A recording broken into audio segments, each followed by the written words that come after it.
School bag खोया तो थाने पहुंची 3 साल की छोटी बच्ची और बोली, पुलिस अंकल अब मैं होमवर्क कैसे करूंगी। मासूम बच्ची की बातों ने छू लिया पुलिस का दिल। शिकायत सुनते ही तुरंत स्पेशल टीम बनाकर 24 घंटे में खोज निकाला स्कूल बैग। तो मैं मेरा बैग भूल गई थी, तो उसमें मेरा होमवर्क था, तो मैं होमवर्क कैसे करती, तो मैंने पुलिस अंकल को बता दिया। जी हाँ, एमपी के सुजलापुर में तीसरी कक्षा की एक बच्ची की पढ़ाई के प्रति लगन और मासूम जिद ने पुलिस को भी भावुक कर दिया। दरअसल बच्ची का बैग गुम हो गया था और इस गुम हुए स्कूल बैग को ढूंढने के लिए पुलिस ने खास टीम बनाई और पूरे मुस्तैदी से तलाश कर 24 घंटे के अंदर बच्ची का बैग वापस दिलाया। स्कूल जाने और लौटने के लिए परिवार ऑटो का इस्तेमाल करता है। स्कूल से छुट्टी के बाद चेरी ऑटो में बैठकर घर लौटी, लेकिन इसी दौरान उससे एक बड़ी चूक हो गई, जिसका एहसास उसे घर पहुंचने के बाद हुआ। दरअसल उसका स्कूल बैग उसके पास नहीं था। पहले तो परिवार को लगा कि शायद घर के किसी कोने में रख दिया गया होगा, लेकिन काफी तलाश के बाद भी बैग नहीं मिला। इसके बाद यह साफ हो गया कि स्कूल से लौटते समय बैग ऑटो में ही छूट गया। यह जानकर बच्ची फुट फुट कर रोने लगी। हालांकि आमतौर पर इस उम्र के बच्चे नई चीज की जिद करते हैं, लेकिन चेरी की चिंता बिल्कुल अलग थी। उसे ना तो बैग की कीमत की फिक्र थी और ना ही इस बात की कि नया बैग मिलेगा या नहीं। उसकी चिंता सिर्फ इतनी थी कि उसके स्कूल की किताबें, कॉपियां और होमवर्क उसी बैग में थी। परिवार वालों ने बच्ची को समझाने की कोशिश की। माँ ने कहा कि नया बैग और नई किताबें दिला दी जाएंगी, लेकिन चेरी इसके लिए तैयार नहीं हुई। परिजनों के अनुसार चेरी बार बार यही सवाल कर रही थी कि अगर बैग नहीं मिला तो वह होमवर्क कैसे करेगी और अगले दिन स्कूल में टीचर को क्या जवाब देगी।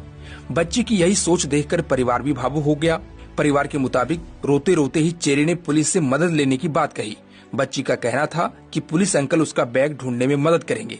इसके बाद बच्ची के पिता संदीप नायक और दादा अशोक नायक ने फैसला किया कि वे बच्ची को लेकर थाने जाएंगे और औपचारिक रूप से शिकायत दर्ज कराएंगे। वहीं जब चेरी अपने पिता और दादा के साथ थाने पहुंची तो वहां मौजूद पुलिसकर्मी भी कुछ पल के लिए हैरान रह गए, क्योंकि आमतौर पर थाने में कई बड़े मामलों की शिकायतें आती हैं, लेकिन एक छोटी बच्ची का स्कूल बैग गुम होने की शिकायत अपने आप में अलग थी। बच्ची को देखकर पुलिस अधिकारियों ने उसे सहज महसूस कराने की कोशिश की। इसके बाद चेरी ने खुद अपनी परेशानी पुलिस को बताई। उसने रोते हुए कहा कि उसका स्कूल बैग खो गया है और वह अब पढ़ाई कैसे करेगी, जिसके बाद इस मामले की जानकारी एसडीओपी निमिष देशमुख को दी गई। जब एसडीओपी ने बच्ची की बात सुनी और उसकी आंखों में आंसू देखे तो उन्होंने इस शिकायत को हल्के में लेने के बजाय तुरंत कार्रवाई के निर्देश दिए, जिसके बाद ट्रैफिक पुलिस की मदद ली गई। टीम ने सबसे पहले शहर के विभिन्न इलाकों में लगे सीसीटीवी कैमरे की फुटेज खंगालनी शुरू की। फुटेज में चेरी स्कूल से लौटते समय एक ऑटो में बैठती दिखाई दी। हालांकि यहाँ एक बड़ी समस्या सामने आई कि जिस ऑटो में बच्ची बैठी थी उस पर नंबर प्लेट नहीं लगी हुई थी, जिससे ऑटो की पहचान करना मुश्किल हो गया।